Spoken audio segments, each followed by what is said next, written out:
historien et j'enseigne à l'université de Cergy-Pontoise et je travaille en particulier sur la question de diversité.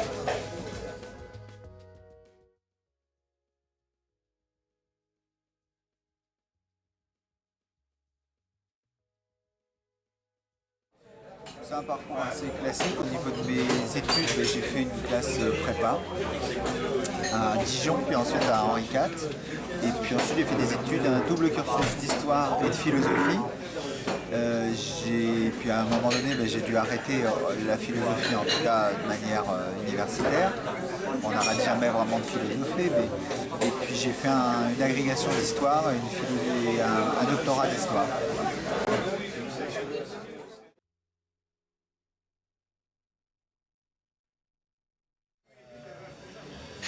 Mais je pense que l'histoire, c'est de réfléchir au passé des hommes. Et je pense que c'est très difficile de savoir pourquoi on fait quelque chose plutôt qu'autre chose. Ce sera peut-être pour une deuxième partie de vie, l'introspection. Donc je ne sais pas exactement quels sont les ressorts de ce choix-là. Je dirais quand même que j'ai toujours été un petit peu obsédé par le fait du sens de ce qu'on fait ici. Et je pense que les historiens, ils donnent du sens à ce que font les gens. Et qu'ils laissent dans la mémoire des gens quelques noms, quelques actions, quelques événements. Donc leur but, c'est de fournir du sens, de l'intelligibilité, et puis de laisser aux gens une trace.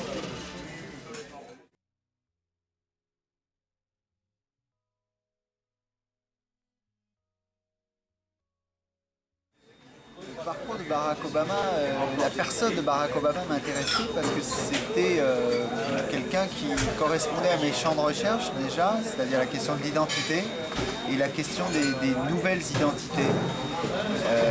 Barack Obama, maintenant tout le monde le sait, il a une identité qui est plurielle, qui est diverse et il correspondait à ce qu'était en train de devenir l'Amérique. La société américaine, elle a longtemps été divisée en noir et blanc, donc des identités qui sont claires, qui sont tranchées, avec même des dominants et des dominés, puis cette société s'est complexifiée. Il y a eu une explosion de la mixité. Souvent on voit cette société comme une société communautariste. C'est beaucoup plus complexe que ça, c'est pas une juxtaposition de communautés qui vivraient séparées les unes des autres. Obama n'est pas le seul à être métis dans cette société américaine et ça me paraissait intéressant de fournir au public français le parcours d'un homme qui était issu de cette pluralité identitaire et aussi parce qu'on pensait qu'il pouvait avoir ses chances dans une éventuelle présidentielle, même si à l'époque il n'était pas encore complètement question de sa candidature, puisqu'on a sorti la biographie avant même le début des primaires.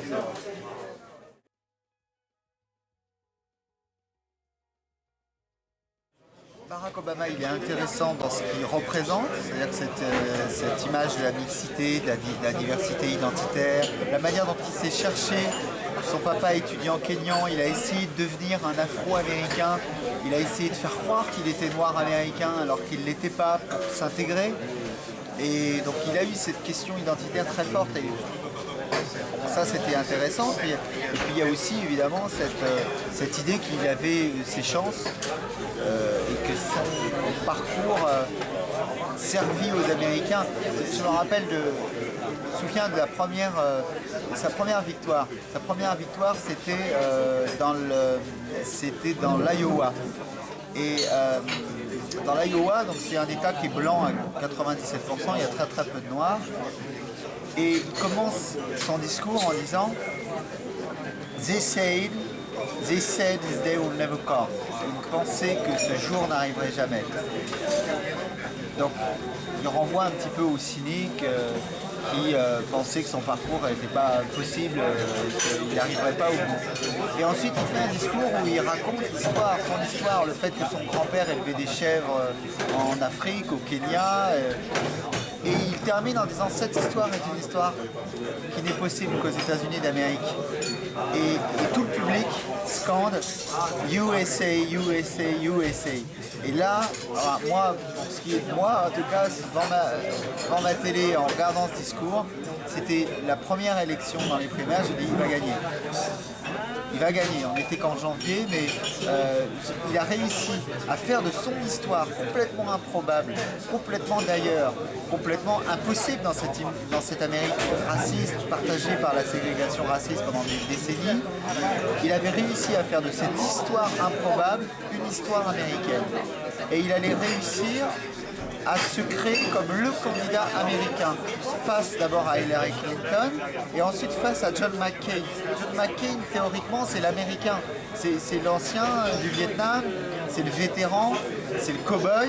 Donc il correspond à ce qu'on a dans la tête quand on pense à Amérique. Et celui qui gagne une élection, en tout cas aux États-Unis d'Amérique, c'est celui qui arrive à incarner le mieux la nation à un moment donné de son histoire. Kennedy, 60, c'est celui qui a incarné le mieux le rêve d'une certaine jeunesse à une certaine période. Bush, sans doute, à une période, il a correspondu, on peut le dire pour le pire, à ce que l'Amérique pensait, voulait pour elle-même. Et Obama, il a réussi à se créer comme étant la figure de l'Amérique d'aujourd'hui. Et ce qui était difficile dans la campagne, c'était de se dire qu'en 2050, les blancs non hispaniques seront minoritaires aux États-Unis. Et donc la question, c'est que Obama en 2050, c'est sûr que tout le monde allait voir des chances à Obama en 2050, mais beaucoup de gens disaient, mais attends François, tu anticipes, l'Amérique de 2008 n'est pas l'Amérique de 2050, les blancs sont majoritaires. Et je leur disais, mais il va gagner parce que les blancs vont voter pour lui. Et il ne faut pas attendre que les minorités soient majoritaires pour que le discours de l'union entre les différents peuples, l'Amérique se pense comme nation of many people, la nation de plusieurs peuples, il ne faut pas attendre que les blancs soient minoritaires pour que ce discours porte. Et d'ailleurs, j'allais dire, pour la France, c'est un peu la même chose. Quand vous parlez des minorités visibles à un homme politique français, on vous dit, mais attendez, là, de quoi on parle? Les minorités sont minoritaires. Moi, ça ne m'intéresse pas. Un homme politique, ça réunit des majorités. Donc la question, mais c'est pas ça. C'est que parler des minorités, c'est parler, comme les hommes politiques le disent, du vivre ensemble. C'est parler de nos liens intergénérationnels, de nos liens entre ceux qui ont un peu plus de chance et ceux qui ont un peu moins de chance, ceux qui gagnent un peu plus, ceux qui gagnent un peu moins, ceux qui vivent dans des territoires relégués, les campagnes et les villes. Donc parler des minorités, c'est pas parler d'une question minoritaire, c'est parler de l'ensemble de notre vie que les hommes politiques appellent le vivre ensemble aujourd'hui.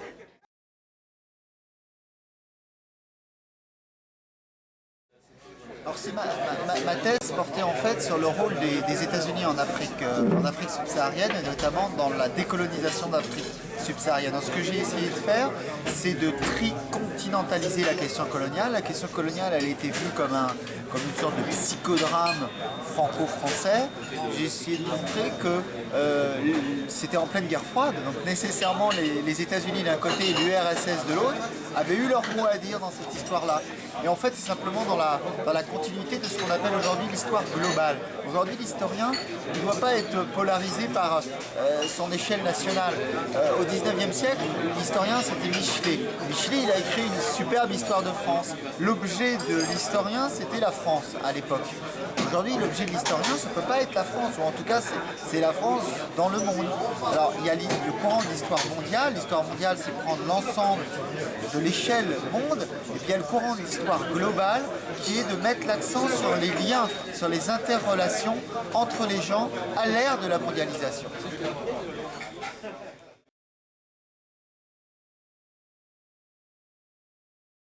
Je dis que le communautarisme et le racisme des bien-pensants, des gens bien-pensants, que depuis des années, on stigmatise la solidarité de gens qui subissent la discrimination en disant ce sont des communautaristes. Et je dis, c'est plutôt, il faut le voir dans l'autre sens. Est-ce que les gens sont communautaristes ou est-ce que ce sont les gens qui dénoncent le communautariste qui ont un regard racialisé? Je prends un exemple concret. J'étais prof en lycée, dans une vie antérieure, et on me dit, enfin la direction d'établissement me dit dans ce groupe hip-hop, dans ce club hip-hop, ils sont un peu communautaristes. Alors je dis au chef d'établissement, mais de quoi vous me parlez? Il y a dans ce groupe hip-hop des petits d'origine martiniquaise, des petits d'origine malienne de leurs parents, enfin eux sont d'origine française mais leurs parents sont maliens, des petits qui sont d'origine camerounaise. Et vous, votre regard est racialisé parce que vous ne voyez que des noirs. Donc, ne dites pas qu'ils sont communautaristes noirs, dites que votre regard est racialisé. Donc si vous voulez, on considère que les gens sont communautaristes à partir, je dis bientôt, si on continue avec ce discours du communautarisme, on va voir un couple noir avec une fille martiniquaise et un garçon malien, on va considérer que ce sont des communautaristes parce qu'ils sont tous les deux noirs. Là je dis c'est de la racialisation, on racialise, il faut le voir dans le sens inverse. Oui, encore un deuxième exemple, si on va chez mon coiffeur, un blanc qui rentre chez mon coiffeur, il va voir que des noirs. Un noir qui rentre chez mon coiffeur, s'il est antillais, il voit que des Africains. Il n'y a pas d'antillais avec des Africains. Et un Africain, il va voir que des Camerounais et que de l'Afrique centrale. Donc la question, c'est la question du regard. C'est pas la question des gens.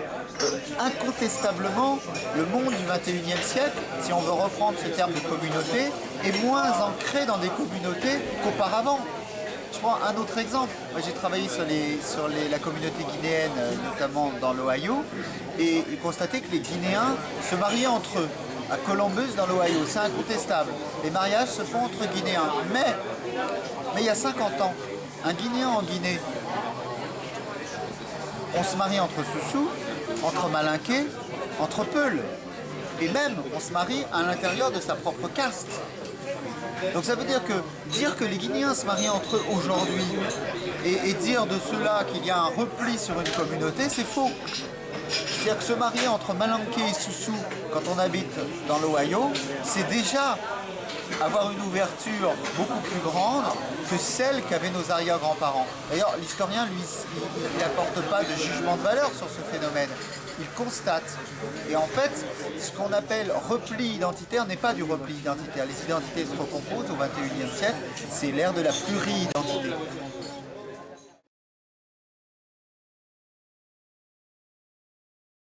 L'Institut des diasporas noires francophones, précisément, c'est de réunir des chercheurs qui travaillent sur les questions d'identité, en particulier au sein des diasporas africaines et caribéennes.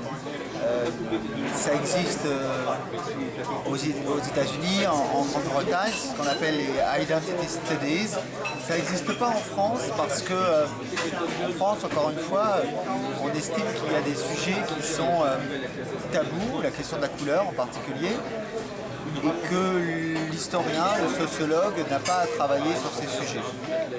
Nous, on a estimé que c'était nécessaire de travailler sur ces sujets, donc on met en lien les gens qui réfléchissent à ces problématiques.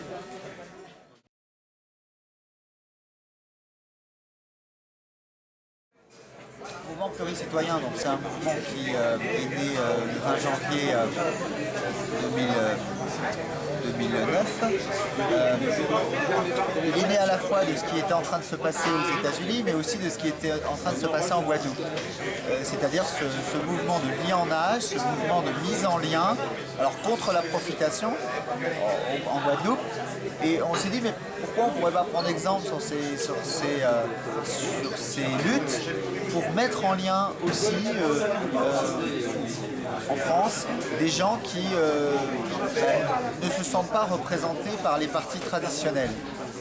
Il y a une génération aujourd'hui qui a envie de parler de solidarité, qui a aussi envie de parler de la volonté d'entreprendre et qui est née après le mur de Berlin, donc qui n'est pas marqué par cette opposition idéologique entre droite-gauche, et qui simplement vit les choses à l'échelle humaine. Et puis la deuxième chose, c'est qu'il y a besoin de faire émerger une citoyenneté qui soit une citoyenneté qui ne soit pas annexée par la nationalité. C'est-à-dire qu'aujourd'hui, vous constaterez qu'en France, ne votent que les gens qui sont de nationalité française. Et nous, on estime au mouvement pluricitoyen que c'est quelque chose qui ne correspond pas aux évolutions du XXIe siècle. Si vous voulez, on parlait du suffrage universel sous la Révolution française, alors que le suffrage, était réservé aux hommes. Ça a duré jusqu'en 1945. On parlait de suffrage universel, alors que le suffrage, il était masculin. Il y avait, à l'époque de la Grèce antique, il y avait trois catégories exclues de la citoyenneté. Il y avait les esclaves. En France, les esclaves ne sont plus esclaves, ils sont devenus citoyens en 1848. Il y avait les femmes. En France, les femmes sont citoyennes et peuvent voter depuis 1945. Et il y avait les métèques, les étrangers. Aujourd'hui, dans ces trois catégories, il y a toujours une catégorie qui est exclue de la citoyenneté, ce sont les étrangers. Or, il n'y a aucune raison que les étrangers soient exclus. Ou alors, il faut appeler suffrage, pas suffrage universel, mais suffrage national. On vit dans un suffrage national aujourd'hui, pas dans un suffrage universel. Alors nous, on estime qu'il faut passer au suffrage universel, et pas uniquement en France, il faut que dans tous les pays, on passe progressivement au suffrage universel, c'est-à-dire que les droits politiques ne soient plus réservés aux nationaux. Pourquoi? Parce que de plus en plus de familles sont transnationales. Il y a des gens qui sont de nationalités différentes à l'intérieur de la famille. C'est pas normal qu'on vive en France depuis 40 ans et qu'on n'ait pas les droits politiques. Qu'on ne nous dise pas d'ailleurs qu'il faut nécessairement passer par l'obtention de la nationalité pour voter, parce que le cas des communautaires européens est un bon exemple. Aujourd'hui, on peut être citoyen, notamment aux élections locales, sans être un national français. Parce qu'un Allemand vote aux élections locales, aux élections municipales, aux élections européennes, etc.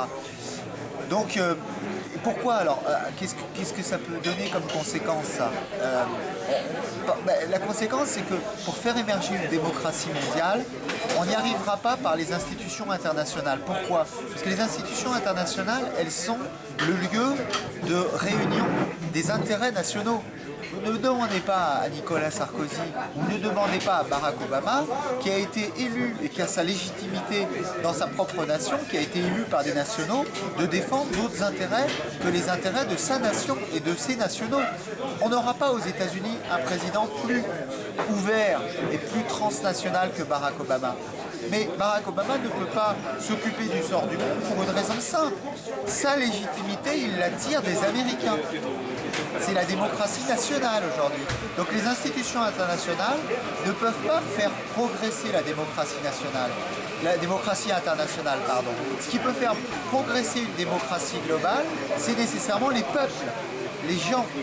Donc pour faire émerger les peuples, les gens, il faut passer d'une logique up-down à une logique bottom-up. C'est-à-dire à une logique où on crée à l'échelle locale des solidarités. Qu'est-ce que ça veut dire concrètement? Concrètement, ça veut dire bien, que se créent dans tous les pays des collectifs qui se mettent en lien les uns avec les autres et qui franchissent les frontières et qui revendiquent à l'intérieur de leur structure, qui sont nécessairement nationales, les nations n'ont pas disparu, les mêmes choses. Par exemple, dans le domaine de l'éducation, il y a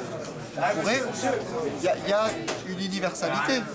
Il y a une universalité des droits. Il y a la nécessité de préserver l'environnement dans n'importe quel pays du monde. Donc il y a, si vous voulez, des standards internationaux. C'est un exemple, celui de l'éducation. On peut prendre dans le domaine de l'éducation aussi le cas où on réclame des jumelages internationaux, que toutes les classes soient jumelées avec une classe d'un pays étranger et que ça soit systématisé.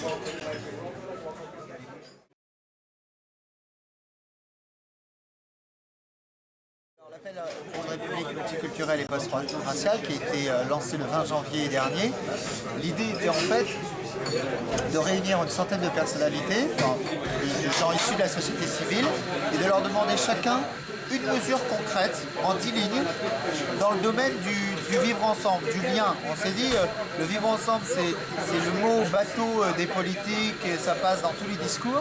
Mais concrètement, comment on fait dans le domaine de l'école, de l'entreprise, dans le domaine des solidarités, dans le domaine de la politique étrangère, comment on fait pour faire émerger des propositions nouvelles et des propositions concrètes. Donc ça a donné un recueil de 100 mesures, chacune des lignes, donc ça très peu développé, mais chacune très concrète. C'est une sorte de boîte à outils, mais en même temps il y a quand même quelques idées forces, et en particulier l'idée que ce thème de la diversité, qui est considéré comme un dossier à part par beaucoup de nos politiques, qu'on ressort quand il y a un conflit, un problème, en novembre 2005, d'accord, prochaine fois que ça pètera dans les quartiers, on ressortira ce thème, etc. Puis on fera quelques mesurettes. Nous, on considère qu'il ne faut pas prendre la question de la diversité comme un sujet à part ou qui donnera peut-être un jour lieu à la création d'un ministère. On pense que ça concerne tout le monde, que c'est la question qui est centrale dans notre pays. C'est qu'aujourd'hui, il n'y a pas une seule France. Il y a 2 France, il y a 3 France, il y a 4 France, il y a une France. Là, on est sur les Champs-Élysées. Si vous partez à Tours, et si moi je veux aller à Clichy-sous-Bois, vous serez arrivé à Tours avant moi, Clichy-sous-Bois. Donc vous prenez le TGV, vous êtes en 1 heure à Tours. Clichy-sous-Bois, il faut 2 heures. Donc ça veut dire qu'on est à vol d'oiseau à quelques kilomètres de Paris, mais qu'on est dans un territoire très très lointain, en ce que les géographes appellent la distance-temps. Bon, et ça c'est juste le problème du transport. Il y a le problème du logement, il y a plein de problèmes qui se posent en termes d'égalité dans ce pays. Or, la France, quand on ne résout pas les problèmes d'égalité, ça se termine tout le temps en révolution. Vous savez, les Français, ça monte, ça monte, ça monte. Il y a des situations de privilèges qui se créent, et puis après, les Français, tac, ils sortent dans la rue, et il faut une révolution. Et il y a eu une première révolution qui a été une révolution politique, 1789, jusqu'à l'avènement de la République, il a fallu attendre la fin du 19e, la Troisième République, pour que ça soit complètement acquis. Il y a eu une révolution sociale, et puis il y a une révolution aujourd'hui multiculturelle. Et la France en est à la préhistoire de sa réflexion sur son multiculturalisme. Il faut, de notre point de vue, articuler la question multiculturelle à la question sociale, et considérer que la question de l'égalité, elle est centrale dans notre pays. Comment on remet en lien concrètement les gens avec les autres? Alors, un exemple très simple, la question du logement. Aujourd'hui, on sait comment faire. Il y a une proposition qui a été faite par la Fondation Abbé Pierre, qui est sans doute la solution. Chaque programme immobilier de plus de 10 logements, eh bien, vous décidez que vous faites 20% de logements à prix modéré. C'est-à-dire qu'au lieu d'avoir la loi CRU qui est appliquée par très peu de communes, c'est-à-dire 20%, 30% dans chaque commune de logements sociaux, mais on peut très bien avoir des quartiers où on met tous ces logements-là. Donc on a la ségrégation urbaine, elle existera toujours à l'intérieur des communes. Si on décide que c'est à l'intérieur de chaque programme immobilier qu'on met des logements à prix modéré. Mais ça veut dire que dorénavant, on va vivre ensemble. On va mettre des pauvres et des riches. On va mettre des noirs et des blancs. On va mettre des musulmans, des chrétiens, etc. Alors ça veut dire que c'est pas utopique, c'est très très concret. Et on met en place cette loi. Dans 10 ans, on vit concrètement ensemble dans ce pays. En revanche, c'est peut-être un peu dangereux pour certains, ou c'est peut-être un peu violent pour certains de faire vivre les gens les uns avec les autres. Nous, ce qu'on pense, c'est que c'est moins violent et moins dangereux que de rester séparés, chacun dans nos quartiers.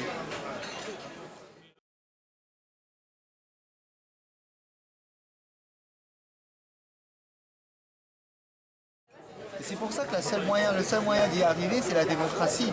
À partir du moment où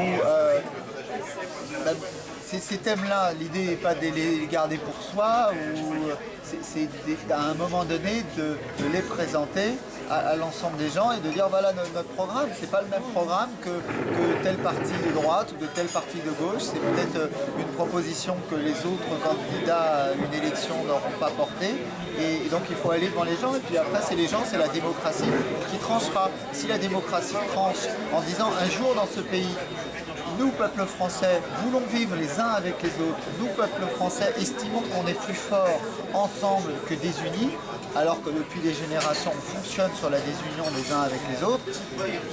La démocratie va trancher et les politiques pourront être mises en œuvre.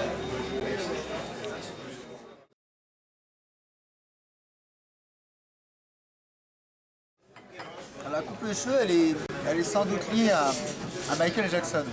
Pourquoi? Parce que, étant jeune, mais j'en dirais pas beaucoup plus, j'ai une formation assez classique, y compris sur le plan culturel. Je faisais de la clarinette, au conservatoire, etc. Je ne savais même pas qu'il existait une autre musique que Vivaldi, Mozart, etc. Et puis en 83, mes parents m'ont offert le 33 tours Thriller. Là, je me suis dit, mince, qu'est-ce que c'est que ce truc? C'est de la musique aussi, mais c'est pas Bach, c'est autre chose. Et donc depuis, en fait, j'ai eu ce crossover littéraire, culturel, à me dire, effectivement, l'universel est en tout point du monde. L'universel, il est chez Bach, et je continue à écouter Mozart parce que c'est extraordinaire. Et l'universel est aussi chez Bob Marley. Et donc, c'est peut-être une part de moi qui veut signifier au monde que l'universel est en tout point du monde. Donc évidemment, cette coupe ne sort pas du 16e arrondissement, elle vient d'ailleurs, mais voilà, on est tous un petit peu le produit de ce que le monde est en train de devenir, c'est-à-dire quelque chose de l'ordre du mélange.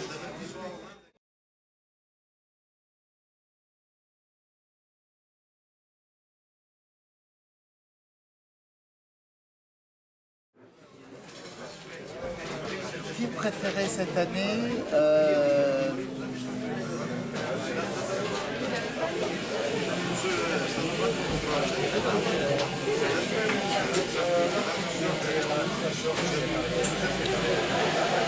je dirais qu'il y a un film qui m'a beaucoup marqué, c'est Le Concert. Je trouve que c'est intéressant, c'est un film qui est précisément aussi de l'ordre du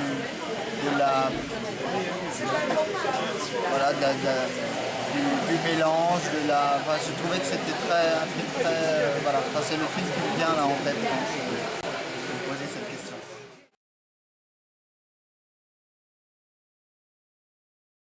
Kanye West, que j'écoute en boucle. Ouais.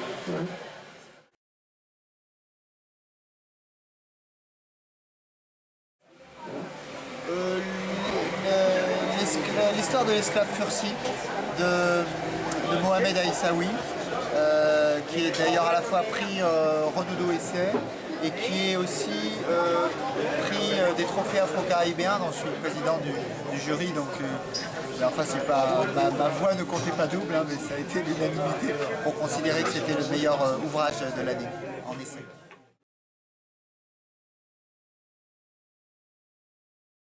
Je suis supporter de l'Olympique de Marseille, donc étant champion de France cette année, ce sera nécessairement l'OM.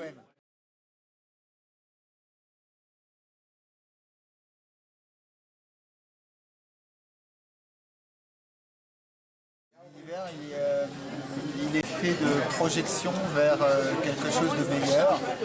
Donc c'est un univers un peu stressé. Je me dis comment on va faire pour faire mieux les choses, comment on va faire pour avancer. C'est pas un univers... Vous voyez, il y a la définition du bonheur qui consiste à dire le bonheur c'est de prendre, de réaliser son bien-être. J'espère ça pour moi dans une deuxième partie de vie. J'en ai eu, mais pour le moment c'est pas ça, c'est plutôt de me dire comment on va faire advenir les choses pour que nos idées avancent. Et nos idées, c'est de faire en sorte que un peu plus de gens aillent mieux. Ça veut dire qu'aujourd'hui, on fait l'interview alors qu'on va avoir les élections en Haïti dans quelques heures. 60 morts par jour en Haïti à cause du choléra. C'est difficile d'être totalement dans un hamac et d'être totalement assiroté quand on se dit que quelque part sur la planète des gens peuvent avoir besoin de nous.